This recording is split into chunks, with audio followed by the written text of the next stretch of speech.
2009 ਦਾ ਉਹ ਦਿਨ ਯਾਦ ਆ ਰਿਹਾ ਜਿਸ ਦਿਨ ਘਰੋਂ ਚੱਕ ਕੇ ਆ ਭੈਣਾਂ ਦੀ ਤਰ੍ਹਾਂ ਜਿਹਨੂੰ ਆਪਣੇ ਬੱਚਿਆਂ ਨੂੰ ਸਾਂਭਦੀ ਸੀ, ਘਰ ਸਾਂਭਦੀ ਸੀ, ਇੱਕ ਆਮ ਨੂੰ ਚੱਕ ਕੇ ਤੁਸੀਂ ਸਭ ਤੋਂ ਪਹਿਲੇ ਮੈਂ ਇਸ ਪਿੰਡ ਵਿੱਚ ਆਈ ਆਪਣਾ ਸਿਆਸੀ ਜ਼ਿੰਦਗੀ ਸ਼ੁਰੂ ਕਰਨ ਵਾਸਤੇ, ਜਿੱਥੇ ਬਾਦਲ ਸਾਹਿਬ ਤੇ ਪਾਰਟੀ ਦਾ ਹੁਕਮ ਹੋਇਆ ਸੀ। ਤੇ ਮੈਨੂੰ ਅਜੇ ਵੀ ਯਾਦ ਹੈ ਕਿ ਰਾਜ ਜੀ ਨੇ ਢੋਲ ਢਮਾਕੇ ਦੇ ਨਾਲ ਡੈਡੀ ਇੱਥੇ ਮੇਰਾ ਸਵਾਗਤ ਕੀਤਾ ਸੀ। ਉਸ ਟਾਈਮ ਇੰਨਾ ਸਤਿਕਾਰ ਪਿੰਡ ਵਾਲਿਆਂ ਨੇ ਦਿੱਤਾ ਸੀ। ਤੇ ਉਸ ਸਫ਼ਰ ਨੂੰ ਸ਼ੁਰੂ ਕਰਦੇ ਕਰਦੇ ਤੁਸੀਂ ਮੈਨੂੰ ਦੇਸ਼ ਦੀ ਕੇਂਦਰ ਵਿੱਚ ਵਜ਼ੀਰੀ ਤਾਈਂ ਬਿਠਾਤਾ, ਜਿੱਥੇ 70 ਸਾਲ 'ਚ ਕੋਈ ਪੰਜਾਬ ਦੀ ਧੀ ਪਹੁੰਚ ਨਹੀਂ ਸਕੀ ਸੀ, ਉੱਥੇ ਤੁਸੀਂ ਸਾਰਿਆਂ ਨੇ ਮੈਨੂੰ ਪਹੁੰਚਾਤਾ। ਤੇ ਮੈਂ ਜਿੰਨਾ ਤੁਹਾਡਾ ਸ਼ੁਕਰਾਨਾ ਕਰਾਂ ਉਹ ਘੱਟ ਰਹੂਗਾ। ਮੇਰੇ ਤੋਂ ਪਹਿਲੇ ਰਜਿਸਟਰ ਸਾਹਿਬ ਨੇ ਕੁਝ, ਮੈਨੂੰ ਲੱਗਦਾ ਹੈ ਰਜਿਸਟਰ ਸਾਹਿਬ ਨੇ ਥੋੜਾ ਗਲਤਫਹਿਮੀ ਦੇ ਨਾਲ ਕੁਝ ਕਹਿਤਾ ਕਿ ਬਾਦਲ ਸਾਹਿਬ ਮੈਨੂੰ ਲੈ ਕੇ ਆਇਆ। ਮੈਂ ਅੱਜ ਬਾਦਲ ਸਾਹਿਬ ਨੂੰ ਤੁਹਾਡੇ ਕੋਲ ਲੈ ਕੇ ਆਇਆ ਇਸ ਕਰਕੇ ਬਾਦਲ ਸਾਹਿਬ ਨੂੰ ਆਉਣ ਵਾਲੇ ਸਮੇਂ 'ਚ ਤੁਸੀਂ ਸੁਪਰ ਸੀਐਮ ਬਣਾਉਣਾ ਹੈਗਾ। ਤੇ ਇਹ ਬੀਬਾ ਬੁੱਬਾ ਦੇ ਬਸ ਦੀ ਗੱਲ ਨਹੀਂ। ਅੱਜ ਤੁਸੀਂ ਸਾਰਿਆਂ ਨੇ ਬਣਾਉਣਾ ਕਿ ਘਰ ਬੈਠੇ ਵੋਟਾਂ ਪਾ ਕੇ ਤੁਹਾਨੂੰ ਸੁਪਰ ਸੀਐਮ ਹੀ ਆਪਣਾ ਸੇਵਾਦਾਰ ਚਾਹੀਦਾ। ਹੱਥ ਖੜੇ ਕਰਕੇ ਜਿਹੜੀ ਮੇਰੀ ਗੱਲ ਨਹੀਂ ਮੰਨ ਰਹੇ ਹੋ ਤੁਸੀਂ ਸਾਰਿਆਂ ਨੇ ਮਨਾਉਣਾ, ਤਾਂ ਮੈਂ ਤੁਹਾਡੇ ਕੋਲ ਲੈ ਕੇ ਆਈ ਹਾਂ। ਸਾਨੂੰ ਬਾਦਲ ਸਾਹਿਬ ਚਾਹੀਦੇ ਨੇ ਜਿਨ੍ਹਾਂ ਦੀ ਸੇਵਾ ਤੁਸੀਂ ਦੇਖੀ ਹੈ ਤੇ ਜਿਨ੍ਹਾਂ ਨੇ ਹਰ ਵਰਗ ਦੀ ਤਕਲੀਫ ਨੂੰ ਦੂਰ ਕਰਨ ਵਾਸਤੇ ਜਿਹੜਾ ਕੰਮ ਕੀਤਾ ਤੁਹਾਡੇ ਸਾਰਿਆਂ ਦੇ ਸਾਹਮਣੇ। ਪਿਛਲੀ ਚੋਣਾਂ 'ਚ ਆਪਾਂ ਦੇਖ ਲਿਆ, ਰਾਜੇ ਨੇ ਆ ਕੇ ਲੜ ਲਿਆ ਬਾਦਲ ਸਾਹਿਬ ਖਿਲਾਫ। ਉਹ ਦਿੱਲੀੋਂ ਹੁਣੇ 2 ਦਿਨ ਪਹਿਲੇ ਕੇਜਰੀਵਾਲ ਆਇਆ ਸੀ, ਜਿਹੜੇ ਬੰਦੇ ਨੂੰ ਭੇਜਿਆ ਸਾਰੇ ਲੜ ਕੇ ਮੁੜ ਕੇ ਕੋਈ ਮਗਰੋਂ ਨਹੀਂ ਆਇਆ। ਰਾਜਾ ਮੁੱਖ ਮੰਤਰੀ ਬਣ ਗਿਆ, ਲੇਕਿਨ ਲੰਬੀ ਹਲਕੇ 'ਚ ਸ਼ਕਲ ਤਾਂ ਕੀ ਦਿਖਾਣੀ ਸੀ। ਲੰਬੀ ਹਲਕੇ ਵਾਸਤੇ ਕੁਝ 2-4 ਚੀਜ਼ਾਂ ਭੇਜ ਦਿੰਦਾ ਲੋਕਾਂ ਦੀ ਤਕਲੀਫਾਂ ਘਟਾਉਣ ਵਾਸਤੇ, ਲੇਕਿਨ ਮੁੜ ਕੇ ਕੋਈ ਨਹੀਂ ਆਇਆ। ਤੁਸੀਂ ਸੇਵਾ ਦੇਖੀਏ ਤੇ ਆਪਣੇ ਬਾਪੂ ਜੀ ਦੀ ਦੇਖੀਏ, ਜਿਹੜੇ ਤੁਹਾਡੇ ਵਿੱਚ ਰਹਿ ਕੇ ਹਰ ਪੱਖੋਂ ਉਹਨਾਂ ਨੇ ਇਸ ਇਲਾਕੇ ਨੂੰ ਆਪਣਾ ਘਰ ਸਮਝ ਕੇ ਸੰਵਾਰਿਆ ਹੈ। ਤੇ ਅੱਜ ਮੈਂ ਤੁਹਾਨੂੰ ਬੇਨਤੀ ਕਰਦੀ ਹਾਂ ਕਿ ਤੁਸੀਂ ਮੇਰੀ ਮਦਦ ਕਰੋ ਕਿ ਆਪਾਂ ਬਾਪੂ ਜੀ ਨੂੰ ਸਮਝਾਣਾ ਹੈ ਕਿ ਅਗਲੀ ਇਲੈਕਸ਼ਨ ਵੀ ਇਹਨਾਂ ਨੇ ਜਿੱਤ ਕੇ ਪਾਰਟੀ ਦੀ ਝੋਲੀ ਵਿੱਚ ਪਾ ਕੇ ਫਿਰ ਭਾਵੇਂ ਮੁੱਖ ਮੰਤਰੀ ਸੁਖਬੀਰ ਜੀ ਹੋਣ, ਸੁਪਰ ਮੁੱਖ ਮੰਤਰੀ ਤਾਂ ਬਾਦਲ ਸਾਹਿਬ ਨੇ ਹੋਣਾ। ਹੁਕੂਮਤ ਇਹਨਾਂ ਦੀ ਚੱਲਦੀ ਹੋਰ ਕਿਸੇ ਦੇ ਨਹੀਂ।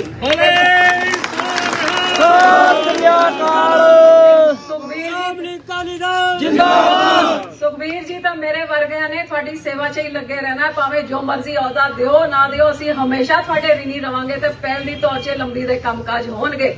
ਲੇਕਿਨ ਅੱਜ ਤੁਸੀਂ ਬਾਦਲ ਸਾਹਿਬ ਨੂੰ ਮਨਾਉਣਾ ਹੈ ਕਿ ਬਾਦਲ ਸਾਹਿਬ ਤੁਸੀਂ ਘਰੇ ਬੈਠੋ, ਕਿਤੇ ਵੋਟ ਮੰਗਣ ਦੀ ਲੋੜ ਨਹੀਂ। ਬੀਬਾ ਆਪ ਜਾਓਗੀ, ਮੈਂ ਬੇਨਤੀਆਂ ਕਰਾਂਗੀ ਤੁਹਾਡੇ ਚਰਨਾਂ 'ਚ ਤੇ ਮੈਂ ਤੁਹਾਡੇ ਕੰਮ ਵੀ ਮੈਂ ਕਰਾਂਗੀ। ਤੁਸੀਂ ਬਸ ਘਰੇ ਬੈਠੇ ਆਪਣਾ ਆਸ਼ੀਰਵਾਦ ਦਿਓ, ਕਿਉਂਕਿ ਸਾਨੂੰ ਤੁਹਾਡੇ ਤਜਰਬੇ ਦੀ, ਤੁਹਾਡੀ ਸੋਚ ਦੀ, ਤੁਹਾਡੇ ਕੰਮਾਂ ਦੀ ਬਹੁਤ ਲੋੜ ਹੈਗੀ।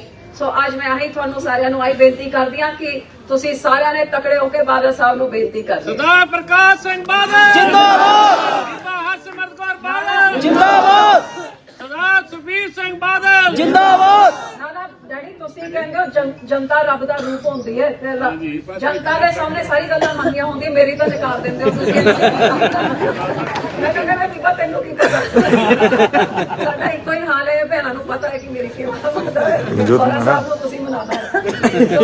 ਮੇਰਾ ਕਹਿਣ ਦਾ ਭਾਵ ਕਿ ਅਸੀਂ ਹੁਣ ਤੁਸੀਂ ਦੇਖ ਲਿਆ ਕਿ ਪਿਛਲੇ 5 ਸਾਲਾਂ 'ਚ ਕਾਂਗਰਸ ਨੂੰ ਵਰਤ ਕੇ ਦੇਖ ਲਿਆ, ਕੀ ਲਾਰੇ ਲਾਏ ਸੀ, ਕੀ ਵਾਅਦੇ ਕੀਤੇ ਸੀ। ਗੁਟਕਾ ਸਾਹਿਬ ਨੂੰ ਵੀ ਬਖਸ਼ਿਆ, ਝੂਠੀ ਸੌਂ ਵੀ ਖਾ ਲੇ। ਪਹਿਲੇ ਤਾਂ ਮੈਂ ਇਸ ਪਿੰਡ ਨੂੰ ਵਧਾਈ ਦਿੰਦੀ ਹਾਂ, ਜਿਵੇਂ ਦੱਸਿਆ ਕਿ ਇੱਕ ਗੁਰਦੁਆਰਾ, ਇੱਕ ਸ਼ਮਸ਼ਾਨ ਘਾਟ। ਮੈਂ ਕਹਿੰਦੀ ਅਸਲੀ ਗੁਰੂ ਦੇ ਰਾਹ 'ਚ ਇਹ ਪਿੰਡ ਵਾਸੀ ਚੱਲ ਰਹੇ ਨੇ। ਸਾਡੇ ਤੋਂ ਵੀ ਵੱਧ ਸ਼ਾਇਦ ਬਾਦਲ ਪਿੰਡ 'ਚ ਵੀ ਆਨੇ ਜਿਹੜਾ ਤੁਹਾਡੇ 'ਚ, ਤੁਸੀਂ ਸਾਰੇ ਵਧਾਈ ਦੇ ਪਾਤਰ ਹੋ ਤੇ ਰੱਬ ਦੀ ਬੜੀ ਕਿਰਪਾ। ਇਹਦੇ ਤੋਂ ਹੀ ਨਜ਼ਰ ਆਉਂਦਾ ਕਿ ਕਿਸੇ ਮਹਾਂਪੁਰਖ ਦੀ ਬਹੁਤ ਵੱਡੀ ਰਹਿਮਤ ਹੋਗੀ ਇਸ ਪਿੰਡ ਦੇ ਉੱਤੇ। ਸੋ ਮੈਂ ਆਹੀ ਕਹਿ ਸਕਦੀ ਹਾਂ ਕਿ ਜਿਹੜੀ ਝੂਠੀ ਸੌਂ ਤੁਹਾਡੇ ਅੱਖਾਂ ਦੇ ਸਾਹਮਣੇ ਕਾਂਗਰਸੀਆਂ ਨੇ ਖਾਈ, ਤੇ ਇਹ ਨਹੀਂ ਹੋ ਸਕਦਾ ਕਿ ਉਹ ਰਾਜੇ ਨੇ ਖਾਈ ਸੀ। ਇਹਨਾਂ ਨੇ ਸਾਰਿਆਂ ਨੇ ਉਹ ਝੂਠੀ ਸੌਂ ਦਾ ਸਹਾਰਾ ਲੈ ਕੇ ਸਾਰੇ ਜਿੱਤੇ ਸੀਗੇ।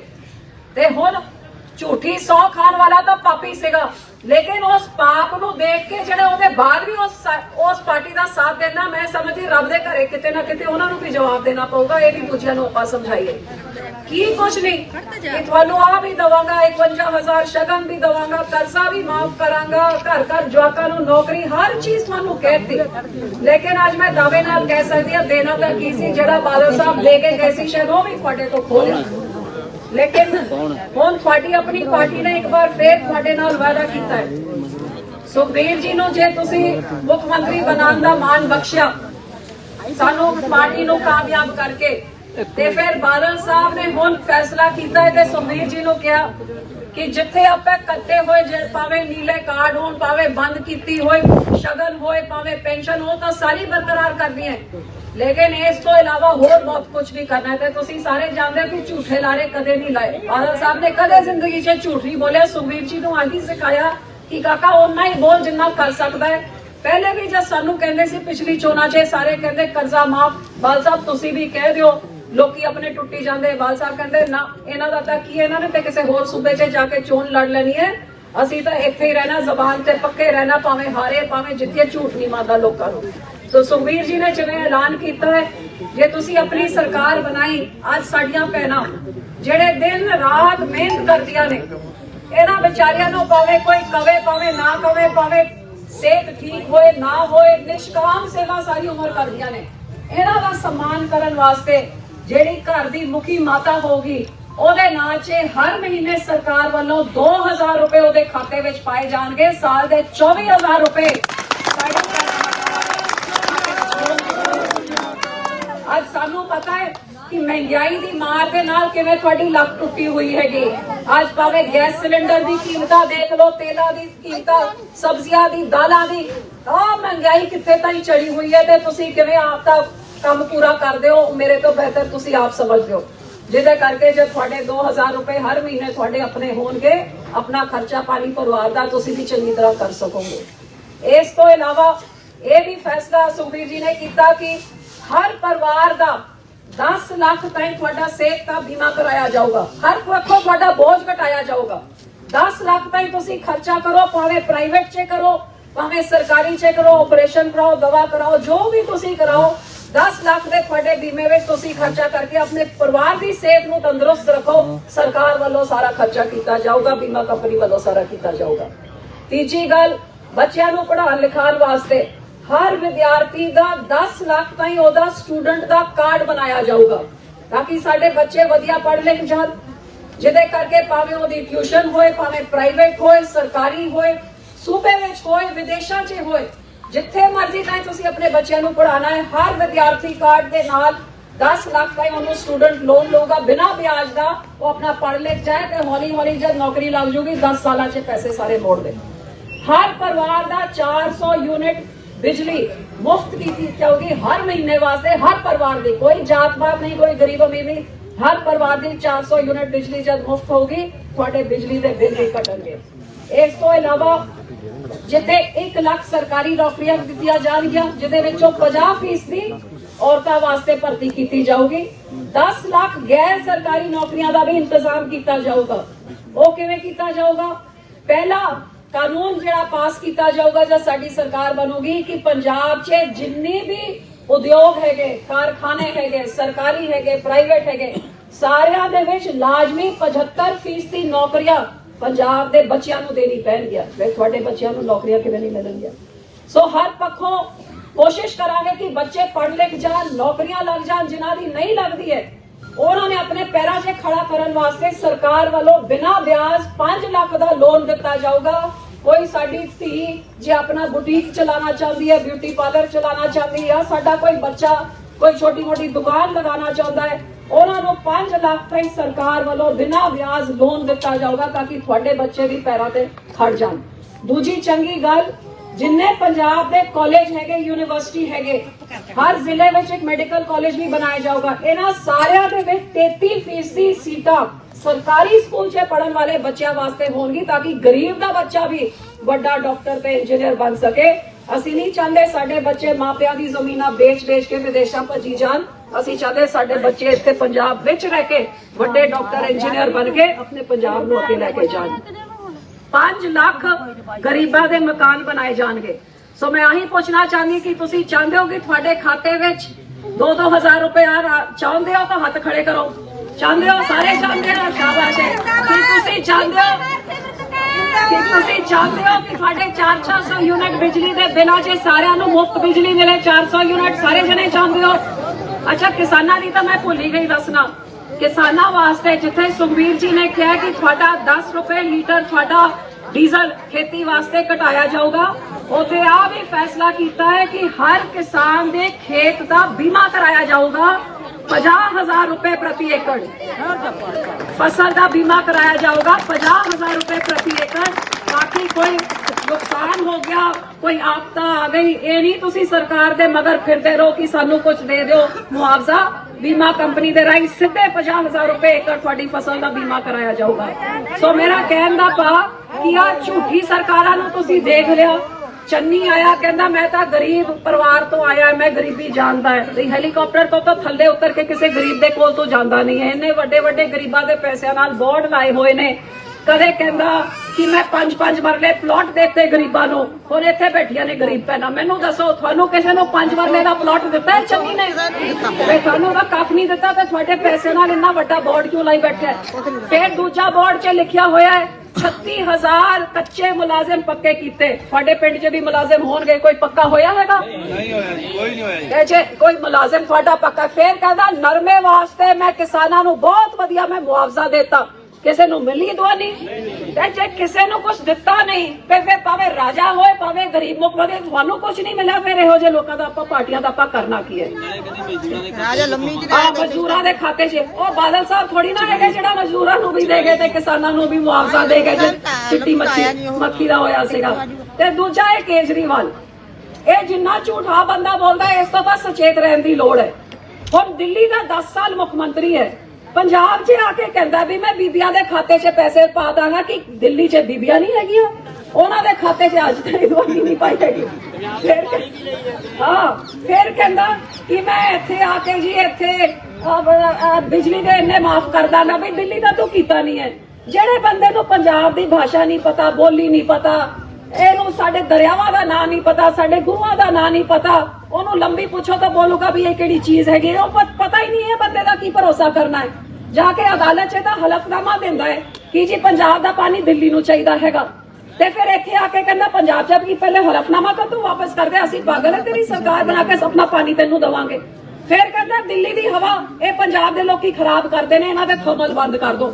ਜਿਹੜਾ 10 ਸਾਲ ਆਪਦੀ ਹਵਾ ਹੀ ਨਹੀਂ ਠੀਕ ਕਰ ਪਾਇਆ, ਆਪਣੀ ਖੰਘ ਦਾ ਇਲਾਜ ਕਰਾਉਣ ਵਾਸਤੇ ਤਾਂ ਬੰਗਲੌਰ ਭੱਜਦਾ ਹੈ ਤੇ ਆਪਣੇ ਮੁਹੱਲਾ ਕਲੀਨਿਕ ਦੀ ਮਾਡਲ ਦੀ ਗੱਲ ਇੱਥੇ ਆ ਕੇ ਕਰਦਾ ਹੈਗਾ। ਸੋ ਇਹੋ ਦੇ ਬੰਦਿਆਂ ਤੋਂ ਆਪਾਂ ਸਚੇਤ ਰਹੀਏ। 12 ਝੂਠ ਮਾਰਦੇ ਨੇ।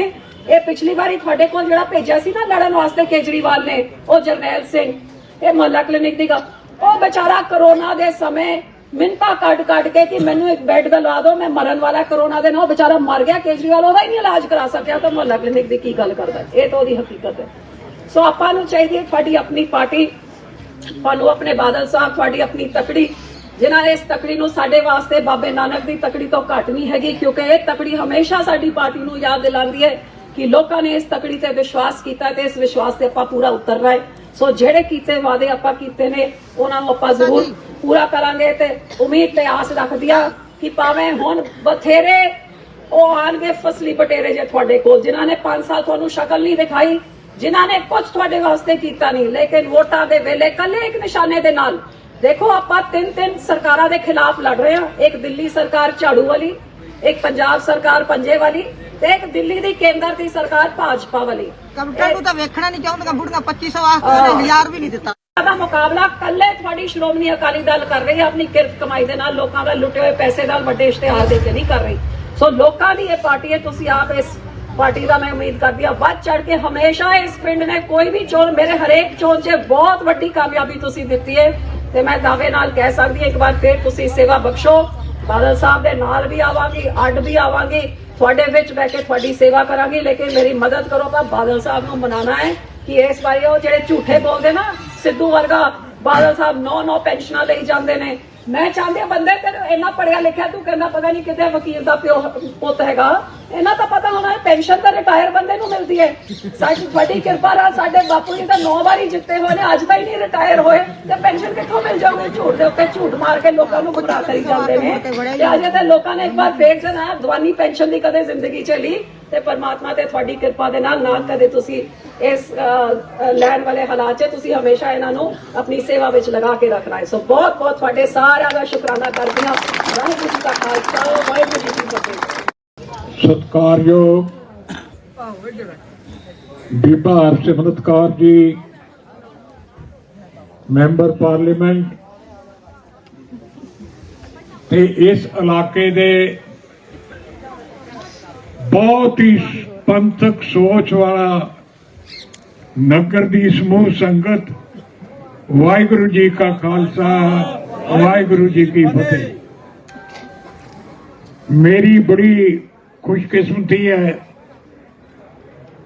और मैं अपने आप को बड़ा भागा वाला समझदा कि अज इस नगर की संगत की दर्शन करन दा मौका मिले। पिछला समा पंजाब ते देश से यह जो लंघिया, बीमारियां एजियां के डॉक्टर ने ये मना करता सी कि इकट्ठा च ना जाओ, आहतियात वरतो, आहतियात वरतो। इस करे पिछे गैप पै गया।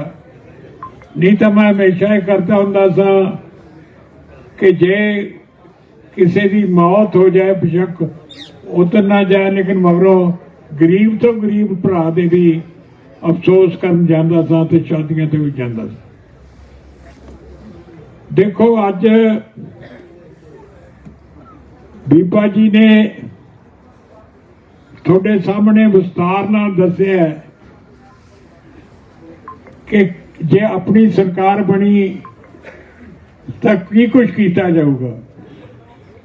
मैं वो गल्लां दोबारा नहीं कहना चाहता, क्योंकि सरकार ते लोकां नूं अतबार ही होना चाहिए कि जे इस पार्टी की सरकार बन गई तो जो कुछ साडे दिल च है, जो साडे दिमाग च है, वो सारियां चीज़ां होणगियां। मैं जो कुछ अपने थोड़ी कृपा दे नाल, वाहिगुरू की कृपा दे नाल 5 वारी मुख मंत्री बने और उस समय विच जिहड़ी लोकां दी लोड़ सी और लोकां तो नहीं कोया, आप उन्होंने समझिया कि मैनू की कुछ करना चाहिए ते वो जो कुछ मेरे दिमाग च आया, क्योंकि मैनू मैं थोड़े च रहन वाला, पिंडां च रहन वाला, पिंड का सरपंच भी रहा, ब्लॉक संमति का चेयरमैन भी रहा और मैनू पेंडू जिंदगी, गरीब की की हालत है, किसान के की मसले हैं, वो किसी को दसन की लोड़ नहीं कि मैनू कोई अफसर दसदा तो फिर मैं करदा।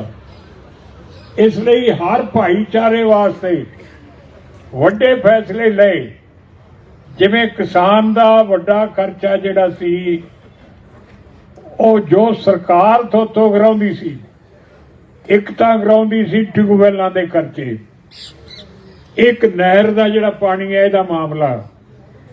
मैं कहा भी ये दो तो आप नहीं लेने, क्योंकि सरकार ये लैंदी है, मैं माफ कर सकता जितने का मैं माफ किया है। देखो एक फैसला कोई ले ले, उस बाद अगलियां सरकारां नूं भी ਉਹਦੇ ਪਿੱਛੇ ਚੱਲਣਾ ਪੈਂਦਾ ਹੈ। जे गरीब नूं लोड़ सी भी इहनूं घट्टो घट रोटी खाण दा तां फिक्र मुक जाए, आटा दाल वो भी कीता, पेंशनां भी कीतियां, शगन स्कीमां भी कीतियां, धर्मशाला भी बनाईयां। आ थोड़े सारे पिंडां विच कंक्रीट दीयां गलियां बनाईयां। मेरा ख्याल है कि हिंदुस्तान च किते नहीं ਜਿਹੜੀਆਂ कि इत्थे कंक्रीट दीयां गलियां बनाईयां। चलो मैं इस गल च नहीं लम्मा जाना चाहता।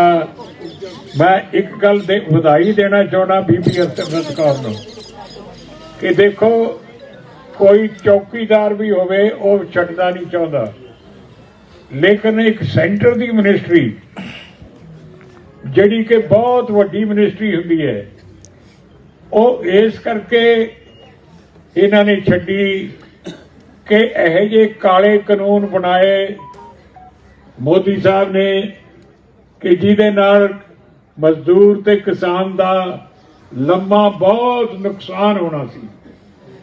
ਹੋਰ ਕਿਸੇ ਨੇ ਕੋਈ ਅਸਤੀਫਾ ਨਹੀਂ ਦਿੱਤਾ। ਬੀਬੀ ਹਰਸਿਮਰਤ ਕੌਰ ਨੇ ਵਜ਼ਾਰਤ ਤੋਂ ਅਸਤੀਫਾ ਦਿੱਤਾ। ਵੱਡੀ ਗੱਲ, ਕਈ ਦਫਾ ਆਪਣੇ ਲੋਕਾਂ ਨੂੰ ਪਤਾ ਨਹੀਂ ਹੁੰਦਾ, ਸਾਰੇ ਦੇਸ਼ ਵਿੱਚ ਇੰਨੀਆਂ ਪਾਰਟੀਆਂ ਹੈ, ਉਸ ਕਾਨੂੰਨਾਂ ਦੇ ਖਿਲਾਫ ਕਿਸੇ ਨੇ ਵੋਟ ਨਹੀਂ ਕੀਤੀ। ਉੱਥੇ ਵੋਟਾਂ ਪੈਂਦੀਆਂ ਜਦੋਂ ਕਾਨੂੰਨ ਬਣਦਾ ਹੈ। ਜਦੋਂ ਇਹ ਕਾਨੂੰਨ ਬਣਿਆ, ਦੂਜੀਆਂ ਪਾਰਟੀਆਂ ਬੁਲਾ ਲਾ ਕੇ ਵਾਕਆਊਟ ਕਰ ਗਈਆਂ। ਸਿਰਫ ਇਹਨਾਂ ਕਾਨੂੰਨਾਂ ਦੇ ਜੇ ਖਿਲਾਫ ਵੋਟ ਪਈਆਂ, 2 ਵੋਟਾਂ ਪਈਆਂ, ਇੱਕ ਬੀਬੀ ਹਰਸਿਮਰਤ ਕੌਰ ਦੀ ਤੇ ਇੱਕ ਆਪਣੇ ਸੁਖਬੀਰ ਦੀ। ਹੋਰ ਕਿਸੇ ਨੇ ਇਸ ਦੇ ਖਿਲਾਫ ਵੋਟ ਨਹੀਂ ਪਾਈ।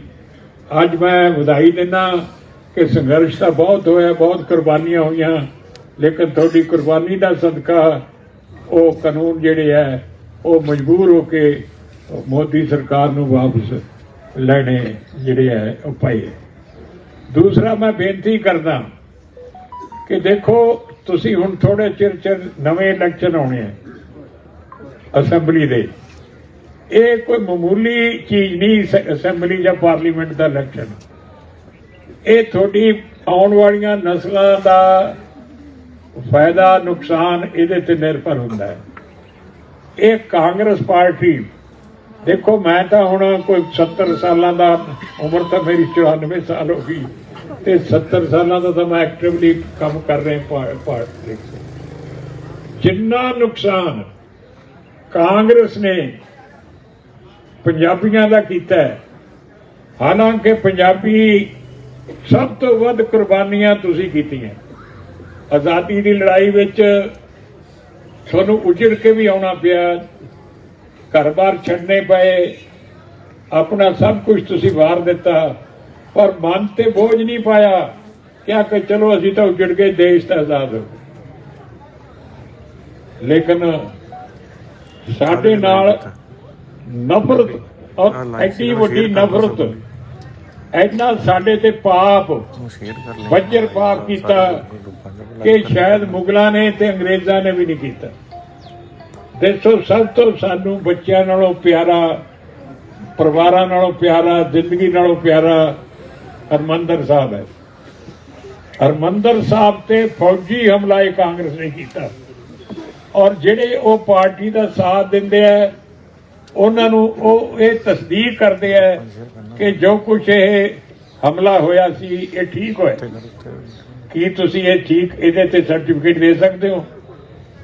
ਇਹ ਇਕੱਲਾ ਇਹੀ ਨਹੀਂ, ਇੱਕ ਪਾਰਟੀ ਨੇ ਆਪਦੇ ਹੀ ਬੰਦਿਆਂ ਨੂੰ ਕਤਲੇਆਮ ਕੀਤਾ, ਦਿੱਲੀ ਤੇ ਹੋਰ ਥਾਵਾਂ ਤੇ ਟਾਇਰ ਪਾਰ ਸਾੜਿਆ। ਇੰਨਾ ਵੱਡਾ ਪਾਪ, ਇੰਨਾ ਬੱਜਰ ਪਾਪ ਮੁਗਲਾਂ ਨੇ ਵੀ ਨਹੀਂ ਕੀਤਾ।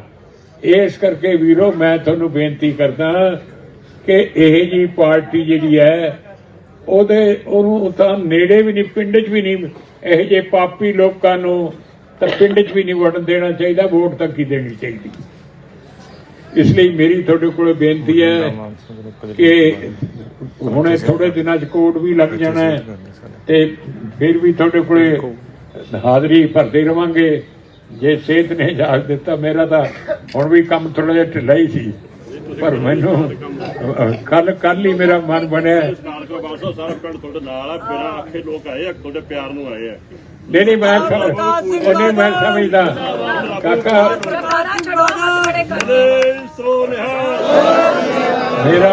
ਮੈਨੂੰ ਪਤਾ ਹੈ, ਮੈਨੂੰ ਜੀ, ਮੈਂ ਇੱਕ ਗੱਲ ਜਾਣਦਾ ਤੇ ਮੈਂ ਤੁਹਾਡਾ ਬੜਾ ਧੰਨਵਾਦੀ ਹਾਂ। ਤੁਸੀਂ ਇਕੱਲਾ ਮੈਨੂੰ ਵੋਟਾਂ ਨਹੀਂ ਪਾਈਆਂ, ਮੈਨੂੰ 5 ਵਾਰੀ ਮੁੱਖ ਮੰਤਰੀ ਵੀ ਤੁਸੀਂ ਬਣਾਇਆ, ਸੈਂਟਰ 'ਚ ਵੀ ਮੈਨੂੰ ਮਿਨਿਸਟਰ ਬਣਾਇਆ, ਔਰ ਇਸ ਤੋਂ ਇਲਾਵਾ ਇਕੱਲਾ ਇਹ ਨਹੀਂ ਕੀਤਾ, ਮੇਰੇ ਨਾਲ ਜੇਲ੍ਹਾਂ 'ਚ ਵੀ ਗਏ ਹੋ। ਔਖੇ ਸਮੇਂ ਸੌਖੇ ਸਮੇਂ ਤੁਸੀਂ ਮੇਰਾ ਸਾਥ ਦਿੱਤਾ ਹੈ।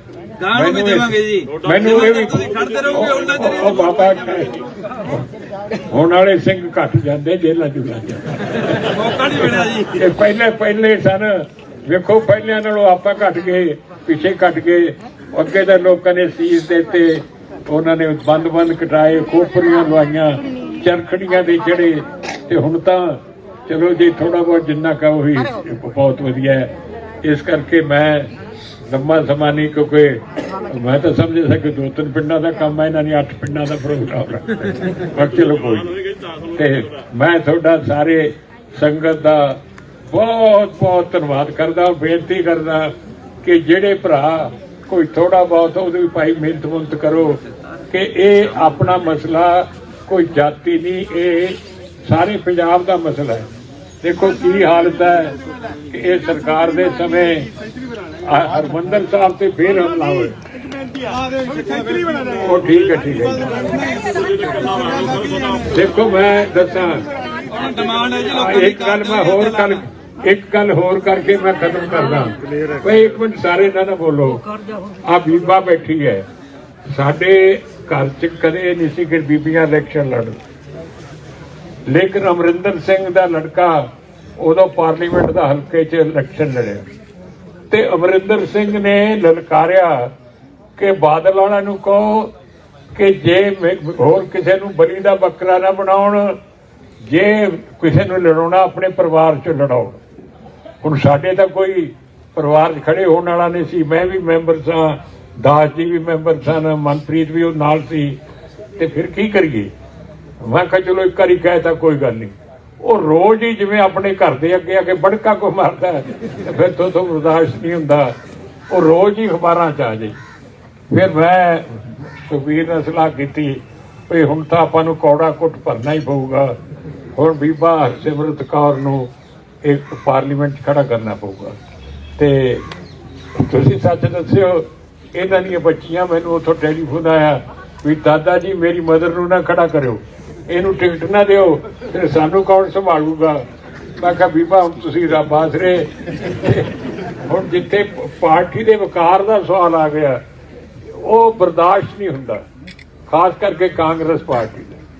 ਤੇ ਫਿਰ ਇਹਨਾਂ ਨੂੰ ਖੜਾ ਕੀਤਾ। ਪਰ ਮੈਂ ਇਹਨਾਂ ਨੂੰ ਵਧਾਈ ਦਿੰਦਾ ਕਿ ਇਹਨਾਂ ਨੇ ਛੱਡਣ ਵੇਲੇ ਵੀ ਕਸਰ ਨਹੀਂ ਛੱਡੀ, ਵੋਟ ਵੀ ਦਲੇਰੀ ਨਾਲ ਪਾਈ, ਔਰ ਉੱਥੇ ਜਿੰਨਾ ਚਿਰ ਕੰਮ ਕੀਤਾ ਕਰ ਰਹੇ ਨੇ।